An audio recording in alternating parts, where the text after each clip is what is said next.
Assalamualaikum warahmatullahi wabarakatuh. Salam sejahtera bagi kita semua. Wilujeng Rahayu ingkang sami pinanggih. Sahabat Buana Channel di mana saja Anda berada, semoga Anda dalam keadaan sehat walafiat, tidak kekurangan suatu apapun, dan selalu mendapatkan rezeki yang berlimpah dari Tuhan Yang Maha Esa. Sahabat, terima kasih bagi Anda yang masih mengikuti serial Kisah Perjalanan Hidup Jaka Tingkir. Dan kali ini sudah memasuki episode ke-16. Di episode ke-16 ini saya akan memberikan judul Jejak-jejak Jaka Tingkir di Sragen dan Ngawi. Baik sahabat, marilah kita ikuti kisah perjalanan hidup Jaka Tingkir selanjutnya.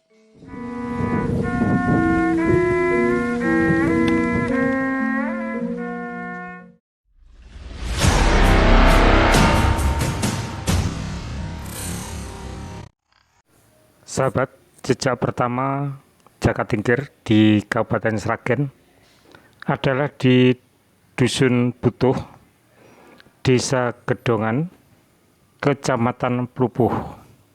Di tempat ini Jaka Tingkir menerima wahyu keprabon dan bertemu dengan Kiai Ageng Butuh yang merupakan sahabat karib dari ayahnya Kiai Ageng Pengging. Setelah di malam itu menerima wahyu keprabon, pagi-pagi sekali Jaka Tingkir dan rombongannya berpamitan kepada Ki Ageng Butuh, dan Ki Ageng Butuh melepaskan rombongan Jaka Tingkir dengan doa selamat.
Jejak Jaka Tingkir yang kedua adalah di Dusun Butuh yang kedua, yang berada di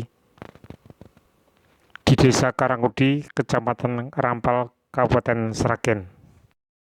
Di Dusun Butuh inilah terdapat pecahan-pecahan kayu yang menurut sesepuh dusun tersebut, pecahan-pecahan kayu tersebut adalah pecahan-pecahan dari perahu Jaka Tingkir. Sikro milir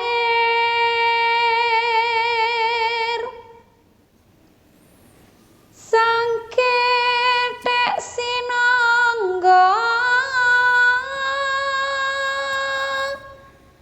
baju. Jejak Jaka Tingkir selanjutnya berada di Dusun Butuh, Desa Cemeng, Kecamatan Sambung Macan, Kabupaten Sragen. Seperti dusun-dusun Butuh yang lain, dusun ini pun terletak di pinggir Bengawan Solo. Ada sebuah pohon trembesi di pinggir sungai yang berdiameter 1,5 meter, yang konon sudah berusia ratusan tahun.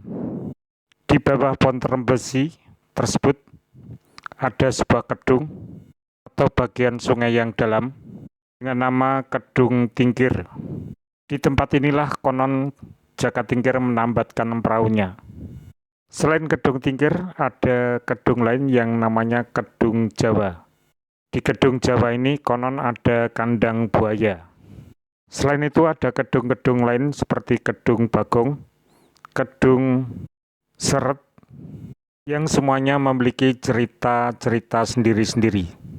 Seperti cerita di Kedung Seret yang konon katanya ada sebuah terowongan yang dibuat oleh Sunan Kalijaga. Terowongan itu tidak kelihatan karena terletak di bawah tanah. Saat air Bengawan Solo banjir, maka seperti ada pusaran air yang kemungkinan masuk ke terowongan bawah tanah tersebut. Terowongan itu menghubungkan antara Kedung Seret dengan Punden Srenggi. Dia menerangkan bahwa Kiai Srenggi adalah buaya yang besar, yang baik hati, karena bisa menjadi jembatan bagi warga yang menyeberangi Bengawan Solo. Namun menurut sesepuh, tidak bisa menjelaskan apakah Kiai Srenggi yang ada di Cemeng sama dengan Kiai Srenggi yang ada di Sragen.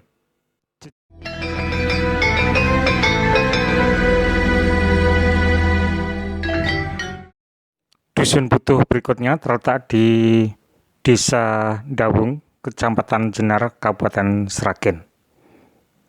Di sini kembali Jaka Tingkir dan kawan-kawannya mencari perbekalan untuk memenuhi kebutuhan selama dalam perjalanan menuju ke Alas Ketonggo.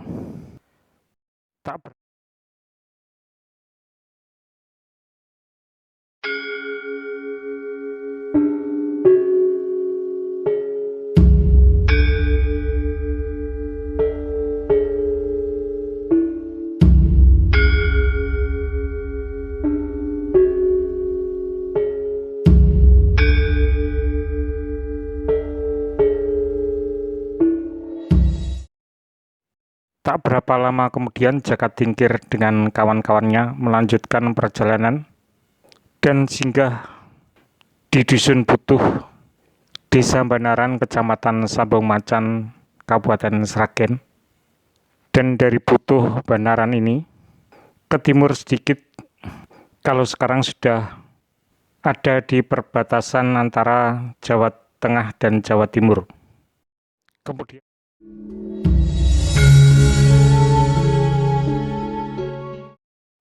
Jaka Tingkir dan kawan-kawannya melanjutkan perjalanan, masih menyusuri Bengawan Solo, dan singgah di Dusun Putuh, di sekitar Desa Sriwedari, Kecamatan Karanganyar.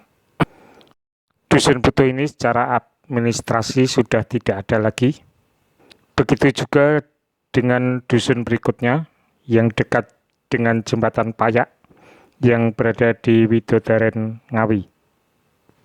Dusun ini juga secara administrasi sudah tidak ada lagi. Dan akhirnya sampailah Jaka Tingkir dan kawan-kawannya di Dusun Putuh, Desa Karangbanyu, Kecamatan Widodaren, Kabupaten Ngawi. Di dusun ini, perahu Jaka Tingkir berhenti dan Jaka Tingkir dengan kawan-kawannya melanjutkan perjalanan melalui jalan darat menuju ke Alas Ketonggo. Di Alas Ketonggo inilah cerita tutur secara batiniah Jaka Tingkir bertemu dengan Prabu Brawijaya V dan Sunan Kalijaga. Di sini juga Jaka Tingkir menerima informasi bahwa wahyu keprabon sudah berpindah ke dirinya. Dan di sini Jaka Tingkir menerima nasihat dari Prabu Brawijaya V dan Sunan Kalijaga bahwa Jaka Tingkir harus bersifat seperti seorang raja yang harus mengayomi rakyat jelata, harus bersikap adil dan berani membela kebenaran, berhati-hati dalam bertindak, namun tetap tertuju pada tujuan yang mulia.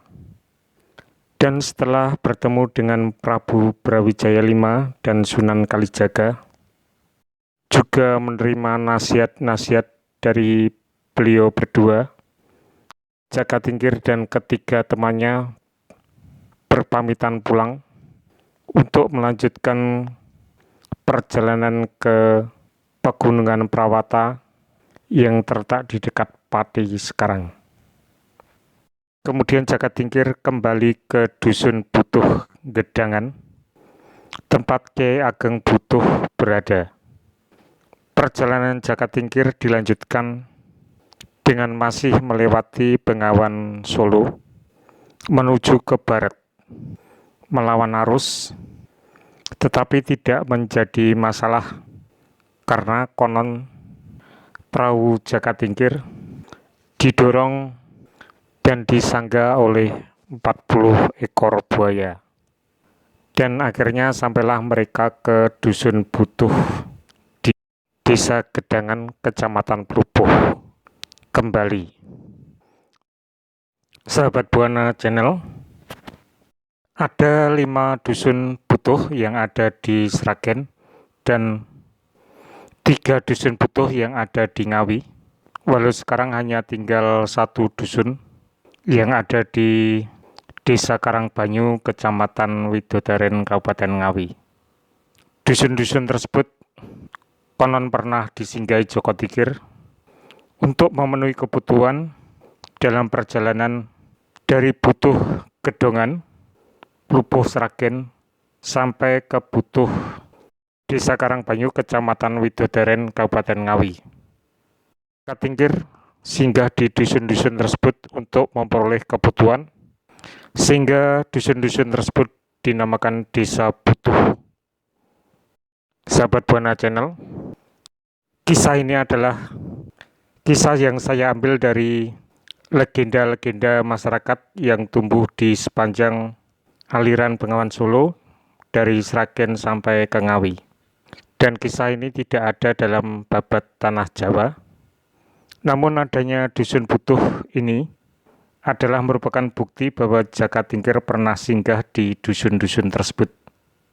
Baik sahabat, sampai di sini dulu kisah perjalanan Jaka Tingkir pada episode ke-16, dan semoga Anda tetap menantikan kisah perjalanan pada episode-episode selanjutnya.